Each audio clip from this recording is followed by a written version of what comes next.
Le 14 février 1945, pendant la Seconde Guerre mondiale, une rencontre ultra secrète a lieu à bord d'un navire de guerre américain, l'USS Quincy, au milieu du canal de Suez, dans le grand lac Amer en Égypte. D'un côté, on a le président américain Franklin D. Roosevelt, qui revient tout juste de la conférence de Yalta. De l'autre, le roi Abdelaziz ibn Saoud, le fondateur de l'Arabie Saoudite, et comme vous savez, c'est le seul pays qui porte le nom d'une famille. Les deux dirigeants concluent ce qu'on appelle les accords de Quincy, Quincy Agreement, ou bien le pacte du Quincy. Le principe est simple. L'Arabie Saoudite garantit aux États-Unis un accès privilégié à son immense richesse, le pétrole. En échange, les États-Unis s'engagent à assurer la protection militaire du royaume ainsi que la famille royale, Saoud. C'est le célèbre principe pétrole contre protection.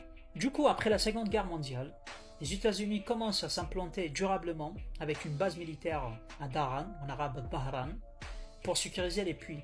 Par contre, pour certains historiens, comme le français Henri Laurence, les discussions ne parlent pas forcément des hydrocarbures, car ça a été réglé bien avant, en 1933, avec les Standard Oil.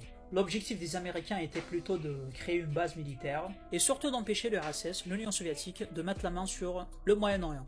Bref, cette rencontre marque une alliance durable entre Washington et Riyad. Grâce à Saudi Aramco et l'importance stratégique du pétrole saoudien, les États-Unis renforcent leur influence au Moyen-Orient, tandis que le Royaume bénéficie de la protection américaine. Malgré les crises, les tensions, le changement de dirigeants. Donc cette alliance tient toujours et continue de peser sur la géopolitique mondiale.